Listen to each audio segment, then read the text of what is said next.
BA 5ನೇ semester ಎಲ್ಲ ವಿದ್ಯಾರ್ಥಿಗಳಿಗೆ ಈ ಒಂದು ವಿಡಿಯೋಗೆ ಪ್ರೀತಿಯ ಸ್ವಾಗತ.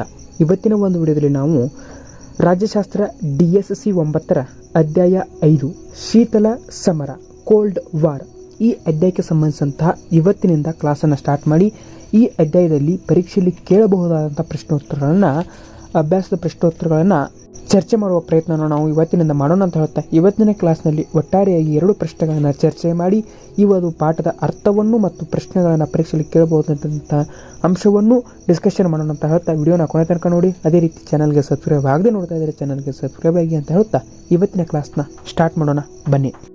ಇವತ್ತಿನ ಕ್ಲಾಸ್ನಲ್ಲಿ ನಾವು 5 ಅಂಕದ ಪ್ರಶ್ನೋತ್ತರಗಳನ್ನು ಚರ್ಚೆ ಮಾಡೋಣ. ಹಾಗಾದರೆ ಪ್ರಶ್ನೆ ನಂಬರ್ 1, ಶೀತಲ ಸಮರ ಎಂದರೇನು, ಅದರ ಉಗಮವನ್ನು ವಿವರಿಸಿರಿ. ಈ ಒಂದು ಪ್ರಶ್ನೆಗೆ ಉತ್ತರವನ್ನು ನೋಡೋದಾದರೆ, ಉತ್ತರ ಮೊದಲಿಗೆ ಶೀತಲ ಸಮರದ ಅರ್ಥ, ಮೀನಿಂಗ್ ಆಫ್ ಕೋಲ್ಡ್ ವಾರ್. ದ್ವಿತೀಯ ವಿಶ್ವ ಯುದ್ಧದ ಬಳಿಕ ಅಮೆರಿಕ ಮತ್ತು ಸೋವಿಯತ್ ರಷ್ಯಾ ದೇಶಗಳ ನಡುವಿನ ಉದ್ವಿಗ್ನಮಯ ಹಾಗೂ ಅಪರಿಚಿತ ಸಂಬಂಧಗಳನ್ನು ಕುರಿತಂತೆ ಅಮೆರಿಕದ ಬರ್ನಾರ್ಡೋ ಬರೋಜ್ ಮೊಟ್ಟ ಮೊದಲ ಶೀತಲ ಸಮರವೆಂಬ ಪದವನ್ನು ಬಳಸಿದರು. ಈ ಪದವನ್ನು ಪ್ರಸಿದ್ಧ ಅಂಕಣಕಾರ ವಾಲ್ಫನ್ ಲಿಪ್ಮನ್ ನಿರಂತರವಾಗಿ ಬಳಸುವ ಮೂಲಕ ಜನಪ್ರಿಯಗೊಳಿಸಿದರು. ಅಮೆರಿಕ ಮತ್ತು ರಷ್ಯಾದ ನಡುವೆ ನಿಜಾರ್ಥದಲ್ಲಿ ಯುದ್ಧ ಜರುಗಿದ್ದರೂ ಕಂಡುಬರುತ್ತಿದ್ದ ರಣೋತ್ಸಾಹವನ್ನು ವಿವರಿಸಲು ಬರೋಜ್ ಶೀತಲ ಸಮರವೆಂಬ ಪದವನ್ನು ಬಳಸಿದ್ದು 1947ರ ಬಳಿಕ ವ್ಯಾಪಕವಾಗಿ ಈ ಪದವು ಅಂತಾರಾಷ್ಟ್ರೀಯ ಸಂಬಂಧಗಳಲ್ಲಿ ಬಳಕೆಯಾಯಿತು. ಶಸ್ತ್ರಾಸ್ತ್ರ ರಹಿತ ಯುದ್ಧವು ಪದಶಃ ಶೀತಲ ಸಮರವೆನಿಸುತ್ತದೆ. ಸರಳಾರ್ಥದಲ್ಲಿ ಶಾಂತಿ ಕಾಲದ ಶಸ್ತ್ರರಹಿತ ಯುದ್ಧ ಸನ್ನಿವೇಶವನ್ನು ಶೀತಲ ಸಮರವೆನ್ನಬಹುದು. ಇದು ಸೈದ್ಧಾಂತಿಕ ದ್ವೇಷ ಮತ್ತು ರಾಜಕೀಯ ಅಪನಂಬಿಕೆಯನ್ನು ಸಾಮಾನ್ಯವಾಗಿ ಆಧರಿಸಿರುತ್ತದೆ. ವಿಶಾಲಾರ್ಥದಲ್ಲಿ ಭಿನ್ನ ಸೈದ್ಧಾಂತಿಕ ನೆಲೆಗಟ್ಟಿನಲ್ಲಿ ಪರಸ್ಪರರ ಸಾಮಾಜಿಕ ಹಾಗೂ ಆರ್ಥಿಕ ನೀತಿ ನಿರ್ಧಾರ ಅಥವಾ ನಡವಳಿಕೆಗಳನ್ನು ನಿಯಂತ್ರಿಸುವ ಮೂಲಕ ರಾಷ್ಟ್ರಗಳು ತಮ್ಮ ಪ್ರಭಾವವನ್ನು ಉಳಿಸಿಕೊಳ್ಳಲು ಪ್ರಯತ್ನಿಸುವುದು ಶೀತಲ ಸಮರವೆನಿಸುತ್ತದೆ. ಶೀತಲ ಸಮರದಲ್ಲಿ ವಿರೋಧಿಗಳನ್ನು ಶಸ್ತ್ರಾಸ್ತ್ರಗಳ ನೆರವಿನಿಂದ ದುರ್ಬಲಗೊಳಿಸುವ ಬದಲು ಏಕಾಂಗಿಗೊಳಿಸುವ ಮೂಲಕ ಮಾನಸಿಕವಾಗಿ ಕುಗ್ಗಿಸಲು ಪ್ರಯತ್ನಿಸಲಾಗುತ್ತದೆ. ಆದ್ದರಿಂದಲೇ ಫ್ಲೆಮಿಂಗ್ ರಣರಂಗದ ಬದಲು ವ್ಯಕ್ತಿಗಳ ಮನಸ್ಸಿನಲ್ಲಿ ಜರುಗುವ ಯುದ್ಧವೇ ಶೀತಲ ಸಮರ ಎಂದಿರುವರು. ಶೀತಲ ಸಮರವು 2 ಶಕ್ತಿ ಬಣಗಳ ನಡುವೆ ಯುದ್ಧ ಜರುಗದೇ ಯುದ್ಧವಾದಂತಹ ಸನ್ನಿವೇಶವನ್ನು ಸೃಷ್ಟಿಸುವ ಪರಿಕಲ್ಪನೆಯಾಗಿದೆ. ರಾಯಭಾರಕ ಸಂಬಂಧ ಜಾರಿಯಲ್ಲಿದ್ದರೂ ಶೀತಲ ಸಮರಕ್ಕೆ ಮುಂದಾಗುವ ರಾಷ್ಟ್ರಗಳ ನಡುವೆ ನಿರಂತರ ಶಸ್ತ್ರಾಸ್ತ್ರ ಪೈಪೋಟಿ ಮತ್ತು ಗೂಢಾಚಾರಿಕೆ ಕಂಡುಬರುತ್ತದೆ. ಈ ಹಿನ್ನೆಲೆಯಲ್ಲಿ ಲೂಯಿಸ್ ಹಾಲ್ ಶೀತಲ ಸಮರವು ಶಕ್ತಿ ಬಣಗಳ ನಡುವೆ ಉದ್ವಿಗ್ನತೆಯನ್ನು ನಿರಂತರವಾಗಿ ಉಂಟು ಮಾಡುವುದರಿಂದ ಶಸ್ತ್ರಾಸ್ತ್ರ ರಹಿತ ಯುದ್ಧಕ್ಕಿಂತ ಅಪಾಯಕಾರಿ ಎಂದಿರುವರು. ಒಟ್ಟಾರೆ ಶತ್ರುವಿನ ಪ್ರಭಾವವನ್ನು ಮಿತಿಗೊಳಪಡಿಸಿ ತಮ್ಮ ಬಣದ ಪ್ರಭಾವವನ್ನು ಹೆಚ್ಚಿಸಿಕೊಳ್ಳಲು ರಾಷ್ಟ್ರಗಳು ಸೃಷ್ಟಿಸುವ ಮಾನಸಿಕ ಯುದ್ಧ ಸನ್ನಿವೇಶವನ್ನು ಶೀತಲ ಸಮರವೆನ್ನಬಹುದಾಗಿದೆ. ಇಷ್ಟು ಶೀತಲ ಸಮರದ ಅರ್ಥವಾಗಿತ್ತು. ಇನ್ನು ಮುಂದುವರೆದು ಶೀತಲ ಸಮರದ ಉಗಮ, ಒರಿಜಿನ್ ಆಫ್ ಕೋಲ್ಡ್ ವಾರ್. ಚಿಂತಕರಲ್ಲಿ ಶೀತಲ ಸಮರದ ಉಗಮವನ್ನು ಕುರಿತಂತೆ ಏಕಾಭಿಪ್ರಾಯವಿಲ್ಲ. ಬಹುತೇಕರು 2ನೇ ವಿಶ್ವ ಯುದ್ಧದ ನಂತರ ಅಂದರೆ 1945ರಿಂದ 1947ರ ನಡುವೆ ಶೀತಲ ಸಮರದ ಉಗಮವನ್ನು ಸಮ್ಮತಿಸುತ್ತಾರೆ. ಆದರೆ ಕೆಲ ಚಿಂತಕರು ಶೀತಲ ಸಮರದ ಉಗಮವನ್ನು 1917ರ ರಷ್ಯಾ ಕ್ರಾಂತಿಯಲ್ಲಿ ಗುರುತಿಸುತ್ತಾರೆ. ಇದಕ್ಕೆ ಕ್ರಾಂತಿಯ ಬಳಿಕ ಅಸ್ತಿತ್ವಕ್ಕೆ ಬಂದ ಬೋಲ್ಶೆವಿಕ್ ರಷ್ಯಾಗೆ ಪಾಶ್ಚಿಮಾತ್ಯ ರಾಷ್ಟ್ರಗಳ ಮಾನ್ಯತೆ ನೀಡಲು ಹಿಂದೇಟು ಹಾಕಿದುದು ಪ್ರಧಾನ ಕಾರಣವೆನಿಸಿದೆ. ಜೊತೆಗೆ 2 ವಿಶ್ವ ಯುದ್ಧಗಳ ನಡುವಿನ ಕಾಲದಲ್ಲಿ ಜರ್ಮನಿ ಕುರಿತಂತೆ ಪಾಶ್ಚಿಮಾತ್ಯ ರಾಷ್ಟ್ರಗಳು ಅನುಸರಿಸಿದ ತುಷ್ಟೀಕರಣ ನೀತಿಯಿಂದ ಸೋವಿಯತ್ ರಷ್ಯಾ ಅಂತ್ಯಗೊಂಡಿತು. ಈ ಹಿನ್ನೆಲೆಯಲ್ಲಿ ಫೆಡರಿಕ್ ಎಲ್ ಶುಮ್ಯಾನ್ 1945ರ ಮೊದಲೇ ಅಂದರೆ ರಷ್ಯಾ ಕ್ರಾಂತಿಯ ವೇಳೆಯೇ ಶೀತಲ ಸಮರವು ಆರಂಭಗೊಂಡಿತೆಂದು ಪ್ರತಿಪಾದಿಸಿದ್ದರು. ಇದರೊಡನೆ ಮಾರ್ಚ್ 5, 1946ರಂದು ಇಂಗ್ಲೆಂಡಿನ ಚರ್ಚಿಲ್ ಮಾಡಿದ ಫಲ್ಪನ್ ಭಾಷಣದಲ್ಲಿ ಶೀತಲ ಸಮರದ ಉಗಮವನ್ನು ಸೋವಿಯತ್ ರಷ್ಯಾದ ಬಣವು ಗುರುತಿಸುತ್ತದೆ. ಈ ಭಾಷಣದಲ್ಲಿ ಪಾಶ್ಚಿಮಾತ್ಯ ಪ್ರಜಾಪ್ರಭುತ್ವ ದೇಶಗಳು ಒಗ್ಗಟ್ಟಿನಿಂದ ವಿಶ್ವಸಂಸ್ಥೆಯ ಪ್ರಣಾಳಿಕೆಗೆ ವಿಧೇಯವಾಗಿ ನಡೆದರೆ ಅದರ ತತ್ವಗಳ ಪ್ರಭಾವದ ಮುಂದುವರಿಕೆಯನ್ನು ಯಾವುದೇ ಶಕ್ತಿ ನಾಶಗೊಳಿಸಲಾರದು ಎಂಬುದಾಗಿ ಚರ್ಚಿಲ್ ವಾದಿಸಿದ್ದರು. ಇದರಿಂದ ಸಮತಾವಾದ ಸಿದ್ಧಾಂತವನ್ನು ಬೆಂಬಲಿಸುವ ಸೋವಿಯತ್ ರಷ್ಯಾದ ಅಭದ್ರತೆ ಮೂಡಿತ್ತು. ಮುಂದೆ ಸಮತಾವಾದವನ್ನು ಬೆಂಬಲಿಸುವ ಸೋವಿಯತ್ ರಷ್ಯಾ ಹಾಗೂ ಪ್ರಜಾಪ್ರಭುತ್ವವನ್ನು ಬೆಂಬಲಿಸುವ ಅಮೆರಿಕ ಬಣಗಳ ನಡುವೆ ಶೀತಲ ಸಮರವು ಅಧಿಕಗೊಂಡಿತು. ಎರಡನೇ ವಿಶ್ವ ಯುದ್ಧೋತ್ತರ ಕಾಲದಲ್ಲಿ ಪ್ರಾದೇಶಿಕವಾಗಿ ಪೂರ್ವ ಹಾಗೂ ಪಶ್ಚಿಮ, ಸೈದ್ಧಾಂತಿಕವಾಗಿ ಸಮತಾವಾದ ಹಾಗೂ ಪ್ರಜಾಪ್ರಭುತ್ವ ವ್ಯವಸ್ಥೆಯಾಗಿ ಗಣ್ಯರ ಪ್ರಜಾಪ್ರಭುತ್ವ ಹಾಗೂ ಕಾರ್ಮಿಕ ಸರ್ವಾಧಿಕಾರತ್ವ, ವ್ಯಕ್ತಿಗತವಾಗಿ ಜಾನ್ ಪಾಸ್ಪರ್ ಡಲ್ಲಸ್ ಹಾಗೂ ಸ್ಟಾಲಿನ್ ನಡುವಿನ ಸೋವಿಯತ್ ರಷ್ಯಾ ಮತ್ತು ಅಮೆರಿಕದ ಸಂಬಂಧಗಳಲ್ಲಿ ಶೀತಲ ಸಮರವೆಂಬ ಪರಿಕಲ್ಪನೆಯು ಉಗಮದ ಬೇರುಗಳನ್ನು ಕಾಣಬಹುದಾಗಿದೆ. ಆಸಕ್ತಿದಾಯಕ ಅಂಶವೇನೆಂದರೆ ಶೀತಲ ಸಮರಕ್ಕೆ ಯಾವ ಬಣ ಜವಾಬ್ದಾರಿ, ಎರಡನೇ ಮಹಾಯುದ್ಧೋತ್ತರ ಯಾವ ಬಣವು ಹೆಚ್ಚು ಸಕ್ರಿಯವಾಗಿತ್ತು ಮತ್ತು ಶೀತಲ ಸಮರಕ್ಕೆ ಪ್ರಾಥಮಿಕ ಪ್ರೇರಣೆಗಳಾವುವು ಎಂಬ ಪ್ರಶ್ನೆಗಳನ್ನು ಆಧರಿಸಿ ಶೀತಲ ಸಮರದ ಉಗಮವನ್ನು ಪ್ರತಿಪಾದಿಸುವ ಚಿಂತಕರು 3 ಭಿನ್ನ ಗುಂಪುಗಳನ್ನು ಕಾಣಬಹುದಾಗಿದೆ. ಅವುಗಳೆಂದರೆ ಸಾಂಪ್ರದಾಯಿಕವಾದಿಗಳ ಗುಂಪು, ಪರಿಷ್ಕರಣಾವಾದಿಗಳ ಗುಂಪು ಮತ್ತು ಉತ್ತರ ಪರಿಷ್ಕರಣಾವಾದಿಗಳ ಗುಂಪು. ಈ ಪೈಕಿ ಸಾಂಪ್ರದಾಯವಾದಿಗಳ ಗುಂಪು ಶೀತಲ ಸಮರದ ಉಗಮಕ್ಕೆ ಸೋವಿಯತ್ ರಷ್ಯಾ ಕಾರಣವೆಂದರೆ, ಪರಿಷ್ಕರಣಾವಾದಿ ಹಾಗೂ ಉತ್ತರ ಪರಿಷ್ಕರಣಾವಾದಿ ಗುಂಪು ಅಮೆರಿಕವು ಅನುಸರಿಸಿದ ನೀತಿಗಳು ಶೀತಲ ಸಮರಕ್ಕೆ ಕಾರಣವೆಂದು ಪ್ರತಿಪಾದಿಸಿವೆ. ಹೀಗೆ ಇಷ್ಟು ಶೀತಲ ಸಮರದ ಅರ್ಥ ಮತ್ತು ಅದರ ಉಗಮದ ಕುರಿತು ಒಂದು ಸ್ವಾರಸ್ಯವಾದಂತಹ ಉತ್ತರವಾಗಿತ್ತು ಅಂತ ಹೇಳಬಹುದು. ಮುಂದುವರಿದು ಪ್ರಶ್ನೆ ನಂಬರ್ 2, ಶೀತಲ ಸಮರದ ಕಾರಣಗಳನ್ನು ಪರಿಶೀಲಿಸಿರಿ. ಉತ್ತರ: ಶೀತಲ ಸಮರದ ಕಾರಣಗಳು. Causes of the cold war. Soviet Russia ಮತ್ತು ಅಮೆರಿಕದ ನಡುವಿನ ಶೀತಲ ಸಮರಕ್ಕೆ ಅಸಂಖ್ಯ ಕಾರಣಗಳನ್ನು ಗುರುತಿಸಲಾಗುತ್ತದೆ. ಎರಡು ಬಣಗಳ ನಡುವಿನ ಪರಸ್ಪರ ಆರೋಪಗಳಲ್ಲಿ ಶೀತಲ ಸಮರದ ಹಲವು ಕಾರಣಗಳನ್ನು ಸ್ಪಷ್ಟವಾಗುತ್ತವೆ. ಇದರೊಡನೆ ಕೆಲ ಸಾಮಾನ್ಯ ಕಾರಣಗಳು ಸಹ ಶೀತಲ ಸಮರದ ತೀವ್ರತೆ ಹೆಚ್ಚಿಸುವಲ್ಲಿ ಪ್ರಚೋದನೆಯನ್ನು ಬೀರಿರುವುದು ಕಂಡುಬರುತ್ತದೆ. ಈ ಮುಂದೆ ಶೀತಲ ಸಮರದ ಪ್ರಧಾನ ಕಾರಣಗಳನ್ನು ಕುರಿತಂತೆ ಮಾತ್ರ ಬೆಳಕು ಚೆಲ್ಲಲಾಗಿದೆ. ಕಾರಣ 1, ಸೈದ್ಧಾಂತಿಕ ಸಂಘರ್ಷ. ಕಾರ್ಮಿಕರ ಕ್ರಾಂತಿಯ ಮೂಲಕ ಬಂಡವಾಳಶಾಹಿಗಳನ್ನು ನಿರ್ಮೂಲನೆಗೊಳಿಸಿ ಸಮಾಜದಲ್ಲಿ ಸಮಾನತೆಯನ್ನು ಸ್ಥಾಪಿಸುವುದು ಸಮತಾವಾದ ಸಿದ್ಧಾಂತದ ತಿರುಳು. ಸೋವಿಯತ್ ಒಕ್ಕೂಟವು ಸಮತಾವಾದ ತತ್ವಗಳಲ್ಲಿ ನಂಬಿಕೆ ಹೊಂದಿ ಸಮಾಜವಾದಿ ರಾಷ್ಟ್ರವೆನಿಸಿತ್ತು. ಇನ್ನೊಂದೆಡೆ ಅಮೆರಿಕವು ಉದಾರವಾದಿ ಪ್ರಜಾಪ್ರಭುತ್ವ ಸಿದ್ಧಾಂತವನ್ನು ಆಧರಿಸಿ ಬಂಡವಾಳಶಾಹಿ ರಾಷ್ಟ್ರವೆನಿಸಿತ್ತು.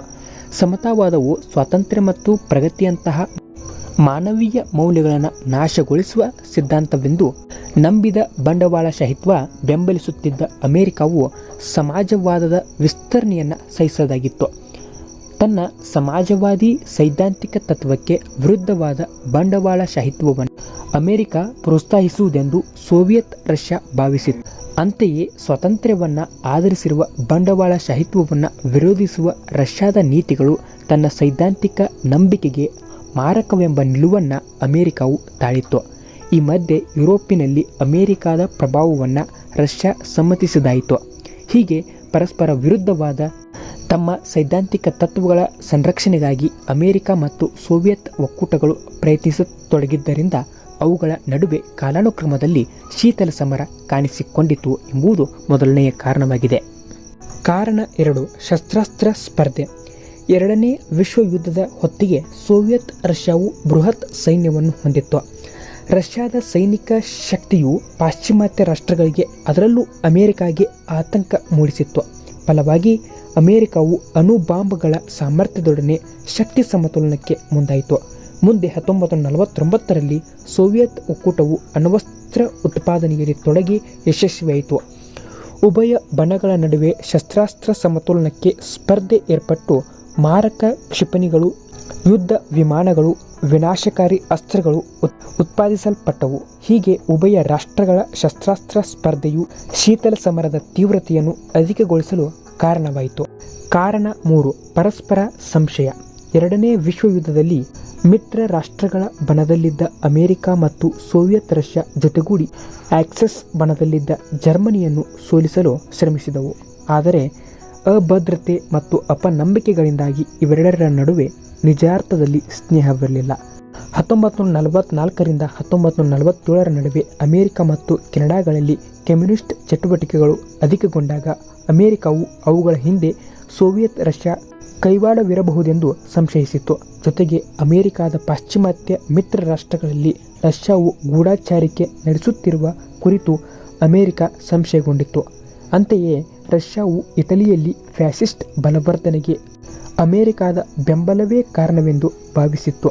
ಯುದ್ಧದ ವೇಳೆಯಲ್ಲಿ ಅಗತ್ಯವಿದ್ದಷ್ಟು ಆರ್ಥಿಕ ಮತ್ತು ಸೈನಿಕ ನೆರವು ತನಗೆ ದೊರಕದಿರಲು ತನ್ನನ್ನು ಅಂತಾರಾಷ್ಟ್ರೀಯವಾಗಿ ನಾಶಗೊಳಿಸುವ ಅಮೆರಿಕಾದ ತಂತ್ರಗಾರಿಕೆ ಎಂದು ಸೋವಿಯತ್ ರಷ್ಯಾ ನಂಬಿತ್ತು. ಇದರೊಡನೆ ಅಮೆರಿಕಾದ ಅಣು ಸಾಮರ್ಥ್ಯದ ಗೌಪ್ಯತೆ ಮತ್ತು ಅಣು ಬಾಂಬ್ಗಳನ್ನು ಜಪಾನಿನ ಮೇಲೆ ಪ್ರಯೋಗಿಸುವಾಗ ತೋರಿದ ನಿರ್ಲಕ್ಷ್ಯಗಳು ತನ್ನನ್ನು ದುರ್ಬಲಗೊಳಿಸುವ ಕ್ರಮಗಳೆಂದು ರಷ್ಯಾ ಪರಿಗಣಿಸಿತ್ತು.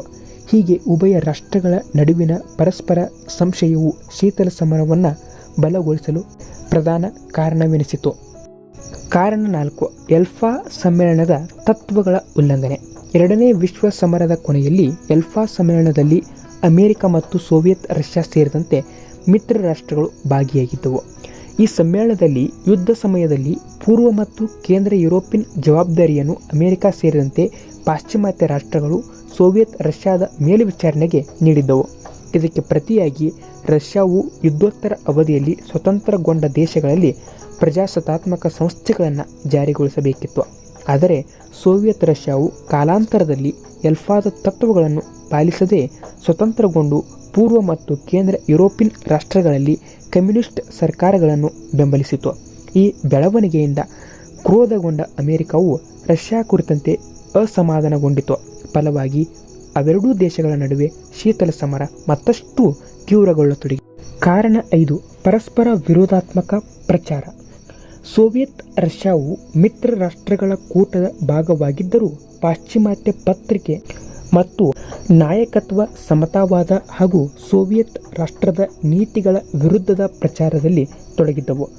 ಸೋವಿಯತ್ ರಷ್ಯಾವು ಪ್ರಪಂಚವನ್ನು ಸಮತಾವಾದಿ ಪ್ರಪಂಚವಾಗಿ ಪ್ರದರ್ಶಿಸುವ ಹುನ್ನಾರ ಹೊಂದಿದೆ ಎಂಬುದಾಗಿ ಪಾಶ್ಚಿಮಾತ್ಯರು ಪ್ರಚಾರ ಮಾಡಿದರು. ಅಂತೆಯೇ ಎರಡನೇ ವಿಶ್ವ ಸಮರದ ಬಳಿಕ ಸೋವಿಯತ್ ರಷ್ಯಾವು ಸಹ ಅಮೆರಿಕ ಮತ್ತು ಪ್ರಜಾಪ್ರಭುತ್ವ ವಿರೋಧಿ ಪ್ರಚಾರದಲ್ಲಿ ತೊಡಗಿಕೊಂಡವು.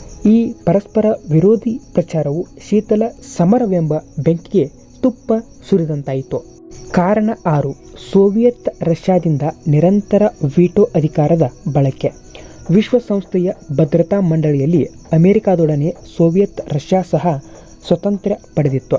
ಎರಡನೇ ವಿಶ್ವ ಸಮರದ ಬಳಿಕ ಅಮೆರಿಕ ನೇತೃತ್ವದ ಯಾವುದೇ ಪಾಶ್ಚಿಮಾತ್ಯದ ತೀರ್ಮಾನಗಳು ಜಾರಿಗೊಳ್ಳದಂತೆ, ಅಂದರೆ ಅವರ ಬಲ ಅಧಿಕಗೊಳ್ಳದಂತೆ ರಷ್ಯಾವು ನಿರಂತರವಾಗಿ ವೀಟೋ ಅಧಿಕಾರದ ಚಲಾಯಿಸುವ ಮೂಲಕ ಅಮೆರಿಕಾಗೆ ಅಡ್ಡಿಯುಂಟು ಮಾಡುತ್ತಿತ್ತು. ರಷ್ಯಾದ ಈ ವರ್ತನೆಯು ಶೀತಲ ಸಮರದ ತೀವ್ರತೆಯನ್ನು ಪರಸ್ಪರದಲ್ಲಿ ಅಧಿಕಗೊಳಿಸುತ್ತೆನ್ನಬಹುದಾಗಿದೆ. 7ನೆಯ ಕಾರಣ ಟ್ರೂಮನ್ ಯೋಜನೆಯ ಜಾರಿ. ಎರಡನೇ ವಿಶ್ವ ಯುದ್ಧೋತ್ತರ ಸೋವಿಯತ್ ರಷ್ಯಾವು ಗ್ರೀಸ್ನಲ್ಲಿ ಎಡಪಂಥೀಯ ಕಮ್ಯುನಿಸ್ಟ್ ಸರ್ಕಾರವನ್ನು ರಚಿಸಲು ಪ್ರಯತ್ನಿಸಿತು. ಜೊತೆಗೆ ಟರ್ಕಿಯಲ್ಲಿ ಸೈನಿಕ ನೆಲೆ ಸ್ಥಾಪಿಸಿ ತನ್ನ ಪ್ರಭಾವ ಹೆಚ್ಚಿಸಿಕೊಳ್ಳಲು ಮುಂದಾಯಿತು.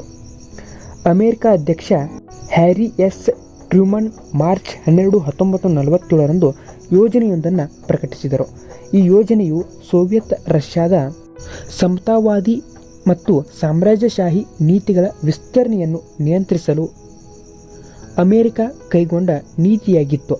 ಟ್ರೂಮನ್ ಯೋಜನೆಯಡಿ ಗ್ರೀಕ್ ಮತ್ತು ಟರ್ಕಿಗೆ ಆರ್ಥಿಕ ಹಾಗೂ ಸೈನಿಕ ಸಹಾಯ ಒದಗಿಸಲು ಅಮೆರಿಕ ಮುಂದಾಯಿತು. ಈ ಬೆಳವಣಿಗೆಯು ಅಮೆರಿಕ ಮತ್ತು ಸೋವಿಯತ್ ರಷ್ಯಾದ ನಡುವೆ ಔಪಚಾರಿಕವಾಗಿ ಶೀತಲ ಸಮರಕ್ಕೆ ಚಾಲನೆ ನೀಡಿತೆಂದು ಇತಿಹಾಸಕಾರರು ನಂಬುತ್ತಾರೆ. ಎಂಬುದು ಇಷ್ಟು 7 ಕಾರಣಗಳು ಶೀತಲ ಸಮರಕ್ಕೆ ಕಾರಣವಾಗಿದೆ ಅಂತ ಹೇಳುತ್ತಾ, ಇನ್ನು ಈ ಕ್ಲಾಸ್ನಲ್ಲಿ ಇಷ್ಟು ಸಾಕು ಅಂತ ಹೇಳುತ್ತಾ, ಇದೇ ರೀತಿ ಮುಂದಿನ ಕ್ಲಾಸಲ್ಲಿ ಮತ್ತೆ ಇದರ ಶೀತಲ ಸಮರದ ಪರಿಣಾಮಗಳನ್ನು ಮತ್ತು ಅಂತ್ಯವನ್ನು ಮುಂದಿನ ಕ್ಲಾಸ್ನಲ್ಲಿ ಡಿಸ್ಕಷನ್ ಮಾಡೋಣ. ಅಲ್ಲಿವರೆಗೂ ಎಲ್ಲರಿಗೂ ನಮಸ್ಕಾರ. ಜೈ ಹಿಂದ್, ಜೈ ಕರ್ನಾಟಕ ಮಾತೆ.